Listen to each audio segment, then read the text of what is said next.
Well, today I'm absolutely thrilled to have on the show Henrik from Purdue. He's the founder and CEO of this amazing platform, which we'll get into internationally. He's located in Amsterdam. We're thrilled to have you on the show. Welcome, Henrik. Thank you. Thanks for having me. So, mate, I suppose first question, Purdue, tell us in the elevator pitch, what is it? What's it do? Perdoo is an OKR and strategy execution platform. So organizations basically use it to implement and execute the strategy of the organization. And OKRs play a significant role in that. You can also track KPIs on Perdoo. So we kind of like bring these two types of goals together, along with performance features like one-on-ones, performance reviews, progress reporting, to help organizations turn goals into results. Amazing. Great. You've done that one a few times before, mate, I think. Great elevator pitch. So the reason why we've got you on, we at All I.T are using Perdoo. We're only a relatively new adopter, and I'll actually take you through it. And we're interesting to hear the background. But for our background, we've been utilising the OKR platform with our employees for some time.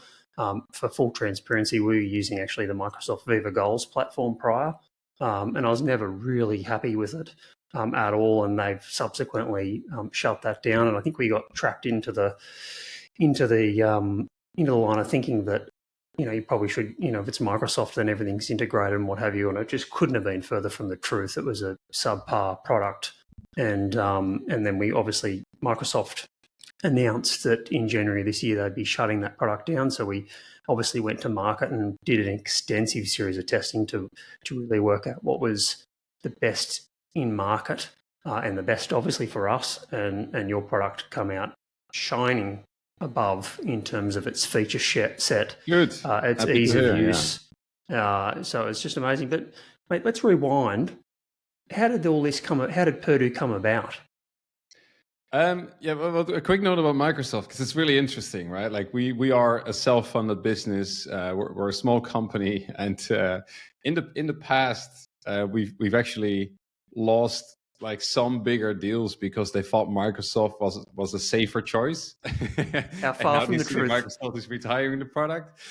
Even though Purdue has been around for over a decade, we've been profitable for the 8 past years. Wow. So it didn't turn out to be a safe choice after all. And what I also found interesting is that I always, like now that they're retiring, we're speaking to so many former Viva Goals customers and converting so many clients of theirs. Oh, great.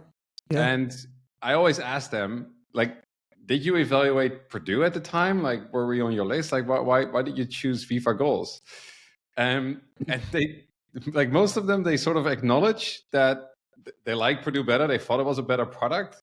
But because they were already a Microsoft customer, like using Viva Goals for them was like simply sending an email to their admin or to their head of IT, and then they would check a box in the system, and then they would have access to Viva Goals. Whereas if they would purchase Purdue, they would have to go through procurement, get a budget approved, and those kind of things. So it's interesting, mate, isn't it, that the perception that, say, for example, any Microsoft product, and I'm not dissing on Microsoft at any time, we've got a strong alliance with them, but there's this sort of perception that the ease of implementation is easy, but it just couldn't be further from the truth. Yes, ticking a box and clicking a license is easy, but the platform, I will diss on them. The platform itself just was not intuitive, not easy to roll out. I mean, we struggled through using it for a period of time. But juxtapose that against your product, which is just, come from the entire way of, from the user experience of being very, very easy, and implementation is amazing. Do you get that feedback a lot as well? Yeah, but they would still have to go through procurement. For me, it was just a lesson about how much market power a big company like Microsoft has. But of course, now we integrate with the full suite of products from Microsoft. We have a two-way Power BI integration. We have a Teams integration. You can set up SSO with Entra ID, Azure. We have a SCIM integration with Microsoft, so you can sync like someone's first name, last name, job title, the teams that they're a member of. Which I think, I've never used Viva Goals myself in a company, of course, but I think that that will make it as smooth as using Viva Goals. 100%. But going back to your question about how Purdue came into existence, it's actually a funny story. Like I was working as a management consultant. I'd moved to Berlin. I got to know my co-founder, Jonathan Morris, and we wanted to start a company together. But because I would then focus on the business side of things, right? I have more of a business background, and he has an engineering background, so he could take care of technology, like the product and engineering. Right. But we didn't know what we wanted to start. And at some point, we stumbled across this Google video. It's a video from Google Ventures where Rick Clow introduces the concept of OKRs to their venture companies and encouraging them to adopt it as well, because it was such a great help to Google.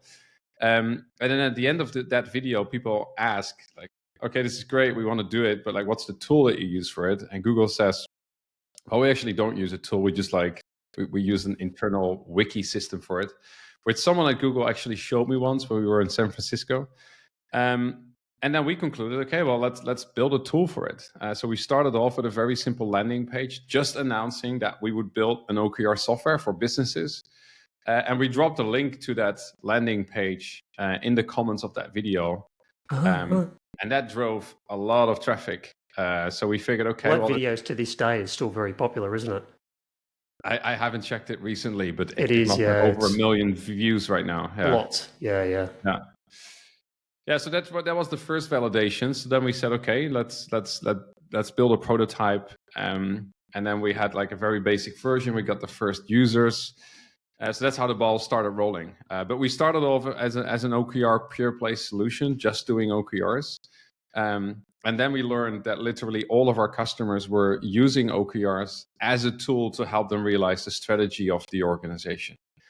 So then we said, okay, then we should also give customers a space where they can then set up and communicate the organization's strategy, right? Like, I'm sure you know how many companies are around still today where employees put in a lot of effort every day and every week and still have no clue what the strategy of the organization is. So making that well known throughout a company and giving teams and people the ability to align their OKRs to the strategy, that created a lot of clarity in the organization about what was important. And then, of course, we also added KPIs into the mix. Because when you think of strategy execution, KPIs and OKRs are sort of equally important. KPIs have been around for over a century, right? Like every company, whether they realize it or not, they have KPIs. They track revenue, they track runway, perhaps they track gross profit margin, those kind of things. And these are all KPIs, so more like your business as usual, the things that you always work on.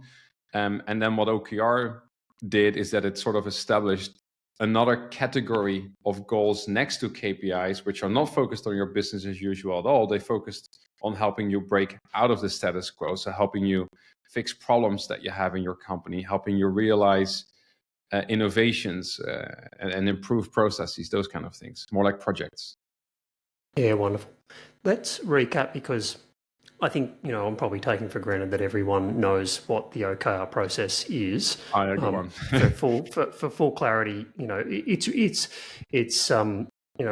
founded by John Doerr, I think is the name of the chap.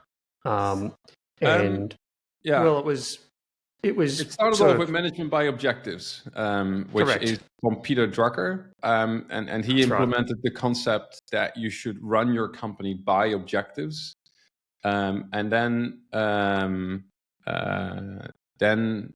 guy that worked at Intel from high output management, his name slips my mind. Andy Grove. Andy Grove, yeah, that's correct. So he's often seen as the father of OKRs, because he said, you can't just run a company by objectives, but you also need to have like some measurements in place to see if you're achieving these objectives. Yep. So he introduced the concept of results, and then focusing on the most important results. So focusing on the key results. So I think he first developed the basic framework of OKRs, and then John Doerr actually worked for Andy Grove at Intel. So he learned the concept of OKRs from Andy Grove, and then he joined Kleiner Perkins, of course, as an investor. Kleiner Perkins was one of the first investors in Google, and then I believe there is a deck circulating somewhere on the internet where you can still see like the original slides that he used when he introduced OKRs to the small team that Google was at the time. I believe there were like 40 people around that time. Yeah. Yeah, and then from Google, of course, Google was a massive success, and part of that success was contributed to OKR. So then it really spread throughout Silicon Valley. Well, lots of people are looking at the management practices, of course, that modern tech companies are using. So then from all these tech companies, it's spread across all industries. I mean, if you look at Purdue's customer base, we have customers in 78 different countries today, and really across all types of industry. So I think it's industry agnostic. It's agnostic of a company's size or a company's region. It does work. And then take us through, so OKRs can be, well, this is the way we use them, and every organization adapts all this process. We also run the EOS, the Entrepreneurial Operating System, over the top, and we take the really good parts of that, and but we don't use its rocks, and it sort of uses their sort of goal-based thing around rocks, and I forget what the other components is. So we take all the best of the OKR process plus the best of the EOS process, and that works very, very well for us and has done for a number of years. But in regards to OKRs, they can be set, or we set them in a quarterly rhythm, and then some objectives have a yearly rhythm. Some things that are really big, hairy, audacious goals that are things that we're trying to achieve. I mean, that's how we're running it. I don't know whether that's the right. Is that the sort of the general? And then of course we've got those key results. So we're looking at moving the needle on things to achieve the objective, and likewise where there's what also sits underneath that is initiatives, which are almost like mini projects for us, and things that we've got to achieve to move the needle on the key results, and then of course achieve the objective of. Have I sort of surmised that relatively well, or am I a bit off? No, I think this is exactly how you should look at all of these frameworks. Like, be pragmatic about it. You know your company inside out, so take from the framework what you think is. For me, it's a. So there's two ways to look at OKRs, right? On the one hand, it's a way to formulate a goal, right? Another way to formulate a goal would be SMART goals, right? Where you'd say, okay, each goal needs to be specific, measurable, time-bound, and a few other things. And OKRs is another way to structure or formulate a goal. And I think it's pretty valuable because it disconnects the intention that you have, which can be like a vague, or which can be like an inspiring, like more generic description. And then you can associate one or more key results with it. And each key result should have a metric.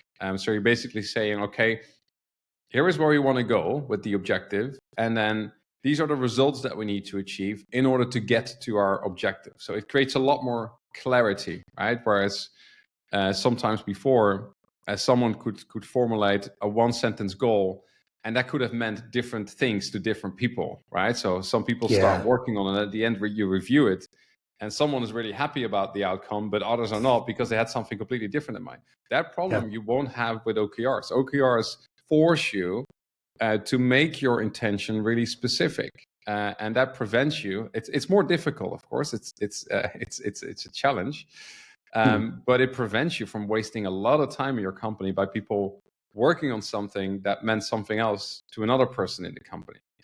And then the other way to look at OKRs is as a collection, as a framework, a collection of best practices for how to manage goals across an organization.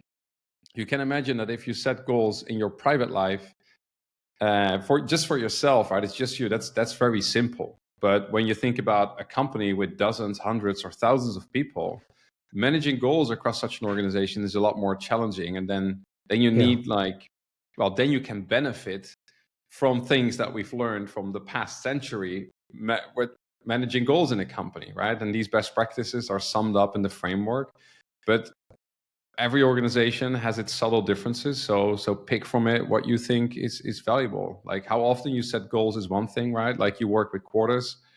Lots of customers of ours are also working with trimesters. Smaller companies sometimes even want to set monthly OKRs because things change so quickly for them. right? You can customize how you want to deal with ambition, right? Like some companies in the US are very comfortable with setting themselves very ambitious targets. You can call these stretch goals, if you will. Whereas in Germany, for example, people rather like to overachieve. So they rather they want to get to 100 or 120%, 110 or 120% progress, Yeah, and they right. feel very uncomfortable with such stretch targets. So there's definitely ways for you to tailor the framework to your specific needs. And coming back to the EOS framework, we have several customers working with EOS, and they say logically your product makes total sense to us. It's just that we're used to different terms. Like you used the term rocks already, right?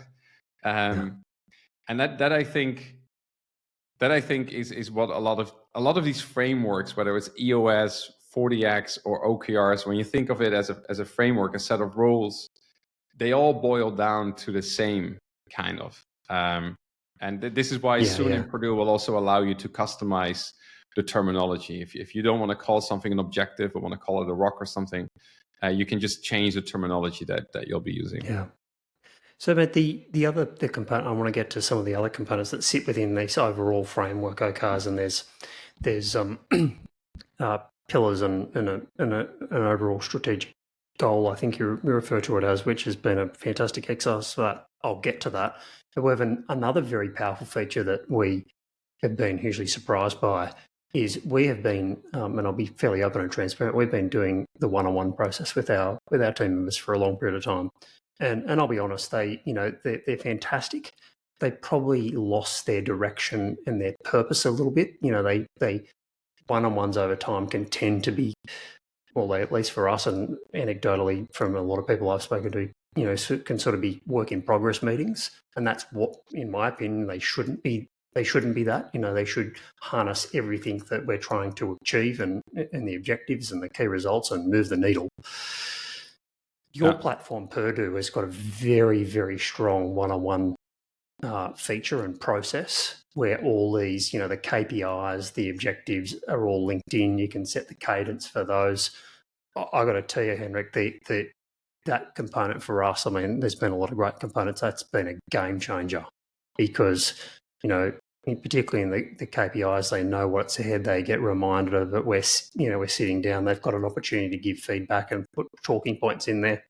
It's provided a lot of structure for us. That's a phenomenal thing. I've put in a feature request to have that at a team level as well because we have almost like team one-on-ones. We're building that as we speak. I think a first version will go out next week or the week thereafter. Oh, wow. We're completely rebuilding one-on-ones to make it more powerful. So to include an Outlook integration next to the Google Calendar integration that we have, be able to have meetings like with more than 2 participants, so team meetings as well. And there's a few other improvements that will be included. Yeah, it's a strong process. Maybe that might be a good segue into some of the organisations, because I mean, obviously, as you mentioned, you're seeing the full gambit of organisation in every industry in lots of different sizes.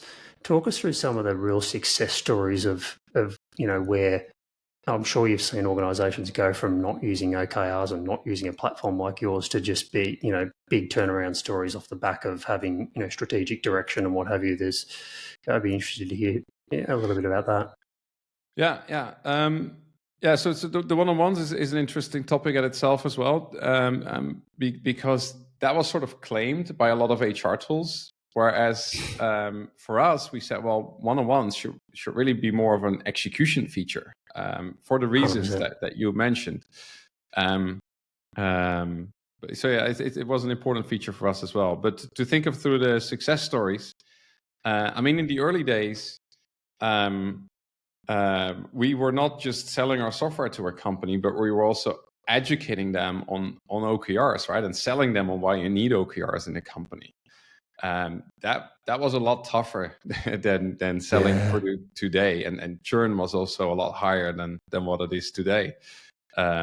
So I think nowadays it's sort of established as a framework. That doesn't mean that every company is ready for it. There's definitely companies that get started with OKRs. Whether or not they use Purdue or another software right from the start is a different question, but they're culturally not ready to have this level of transparency in the company, or to let teams formulate their own goals.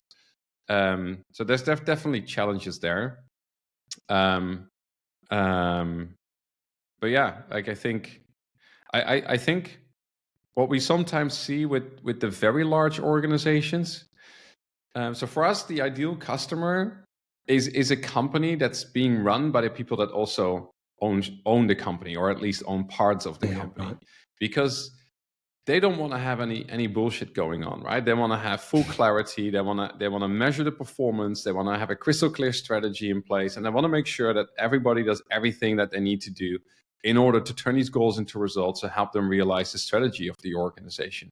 And what you sometimes see with the very large organizations is that they can sometimes live in the comfort of things not being clear, right? And that creates a lot of friction with a product like ours, because Perdoo simply cuts out all the bullshit that's going on in the company and creates full clarity. So yeah, those are things. It exposes, I suppose, the vulnerabilities also not only the people in the organisation but of the leaders too, Henrik.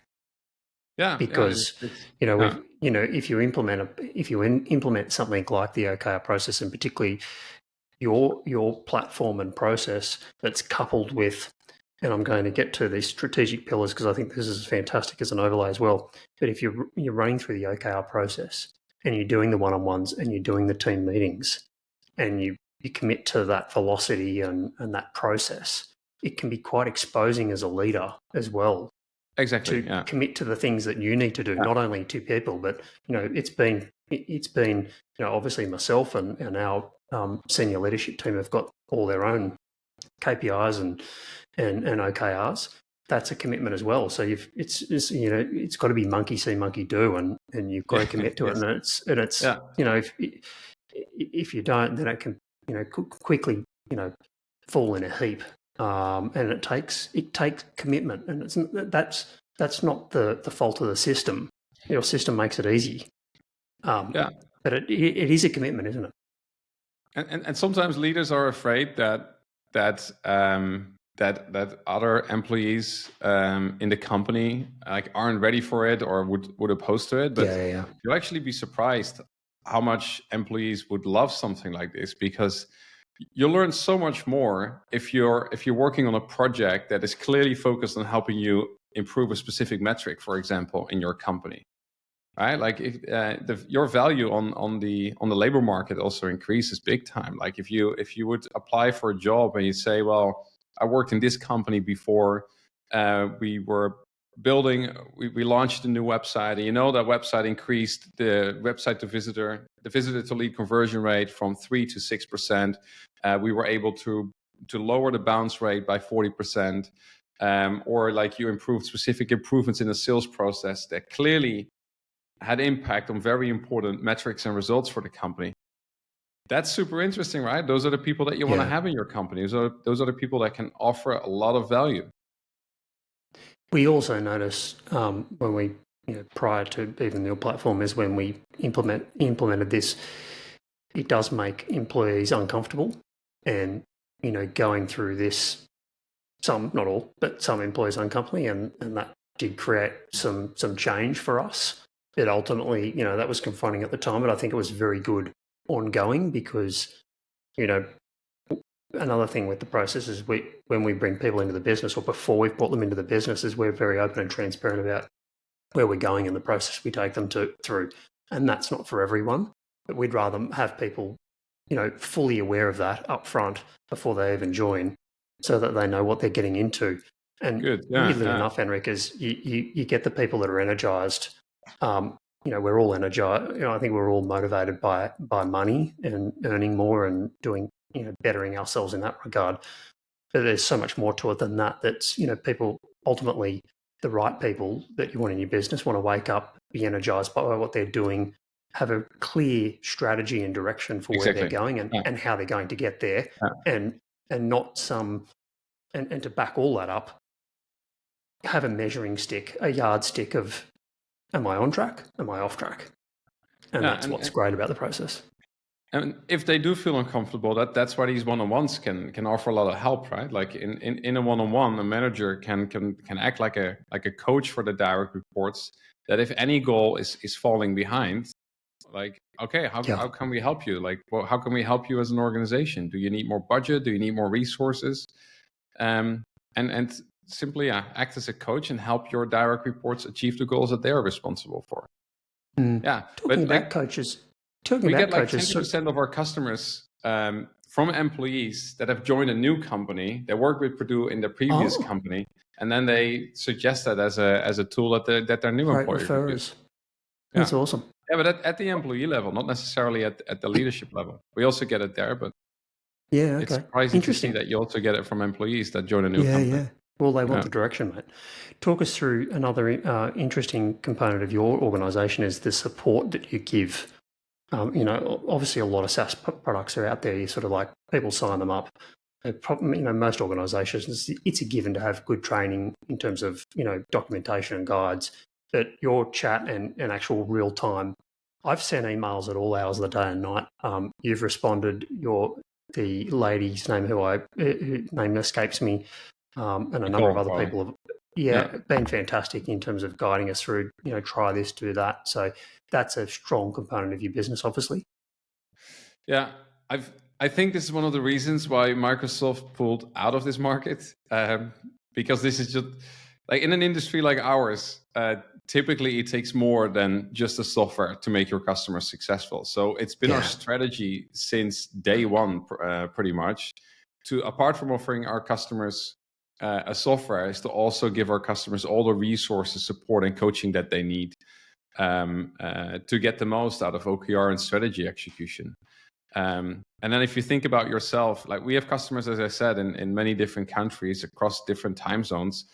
But nothing is more frustrating than sending a support ticket and then having to wait almost a day to get an answer, right? So we have this in-app live chat, which our users love. And regardless what time it is, we have people working different time zones, time shifts at Purdue, so that we can serve these different regions well. We always try to answer as fast as we can, right? I think that's what any support team should strive for. We create a lot of resources, videos on YouTube, with free ebooks, and that's killing two birds with one stone. Like you're empowering your customers to educate themselves and get the most out of OKR and strategy execution and KPIs. But it's also generating a lot of leads for us today. Like we barely spend anything on paid advertising. That's wonderful. Your ebooks have been fantastic from the perspective of educating our team further on the OKR process. Our leadership level, nailed. We didn't need a lot of education. But if you're new to the OKR process, there's a bit to it. There's a bit to get your head around, because a lot of people, tend to, when they're initially sort of setting them as, they'll often have a key result as an objective and as an objective as a key result and sort of get them a little bit mixed up. There's a little bit to get that process down pat. So those ebooks are great for that. Yeah, we also build our own AI now, which we're building into the product as we speak. Should become available in the next few weeks as well. But based on like a decade of experience and everything that we've learned, we put an AI together that's able to give you that feedback directly in the app. Yeah, but I think what helped us is that we are not a venture-backed company. I think as a venture-backed company, you're always hesitant to invest a lot of time and effort and thus money into customer support, customer success, and even these coaching services that we have. But we're not venture backed. So we could just mostly focus on what does it take to make our customers successful. As I said, like it was a difficult battle in the early days. In the first 5 years, churn was pretty high, so we had to think about, okay, how do we get churn down? Like what is needed? And it wasn't so much. Of course, we always interviewed customers when they canceled, and it wasn't so much about the software they always told us, right? It's just that they were struggling to implement OKRs in the company, or they were culturally not ready. So then we focused on helping them address these issues, and that helped us drive churn down tremendously. Wonderful. So whether you like it, like would a VC investor like it? I don't know. I mean, like 95% of our revenues are coming from the software, our recurring revenues. So even these coaching services are only 5% of our revenues. But hey, if you want to have successful customers, it's a necessary evil, I guess. Got it. Yeah. Before we let you go, mate, just talk us through the other two components of the platform that sit over the top of the OKRs, the strategic pillars and the ultimate goal. Think of it when you look in the Purdue system, and you can see it very clearly on the homepage, ultimate goal of the organisation, strategic pillars of the organisation, and then they flow down into OKRs, whether they're quarter or whatever the cadence periods are. That made us think a hell of a lot too. You know, there's components of that in the EOS, but we've got a really strong ultimate goal that we're all sort of turbocharging against, and then we've got our strategic pillars. Talk us through, again, a bit of an elevator pitch on how that come about and why that's in place. Yeah, the ultimate goal is kind of like your mission and vision, but we noticed that when we called it mission and vision, is that people started debating what is a mission. If you search for that online, right, there's so many conflicting opinions. Very ambiguous. Yeah. So what is it? What is a mission? What is a vision? And then we said, okay, let's try to avoid companies and customers having these discussions, and let's call it the ultimate goal, because that's when I watched videos of Jeff Bezos talking about his company, or Elon Musk talking about his company, they were talking about the ultimate goal of their organization. They didn't use words like mission and vision. So that's why we called it like that. But simply your Northern Star is something that will always appear at the top of your screen. And then underneath that, these strategic pillars. And we deliberately called these pillars to make it clear that long-term objectives, like whenever something is long-term, people tend to call it strategic. And that might be correct, but a long-term objective cannot be a substitute for your strategy, right? So a strategy should really be focusing on how is my organization differentiating itself in the market, or how are we going to tackle the key challenges that we see, right? To give you one example from Purdue, one key challenge that we saw early on is that it simply took more than just the software to make our customers successful. So we've made it our strategy to offer the best resource, support, and coaching that customers could get anywhere. This is simply something that we wanted to be the absolute best at. And so that became a strategic pillar. And then you can still have strategic objectives underneath that if you have like 3-year or 5-year objectives for the company or for a specific business unit. But your strategy is what you set up as strategic pillars. So it's kind of like the hardcore definition of what strategy really is. Awesome. Mate, before we let you go, what's on the horizon in the short and medium term for Perdoo? So we're rebuilding one-on-ones, as I mentioned already. Develop that into a more generic meetings feature, so you can still have one-on-ones, but you can also have team meetings on Perdoo. There's much needed performance improvements there that will be included. The Outlook integration has been requested hundreds of times, so that's about time that we finally release that. AI is a big thing for us. So you see lots of products build in AI. I don't always find it useful, but it can actually be really helpful in Perdoo for the reason that I said, right? Like it usually takes more than just the software. And if you look at our OKR coaching services, what we do there, lots of that we can actually productize, which means that we can, through AI, we can kind of give all organizations access to our coaching services.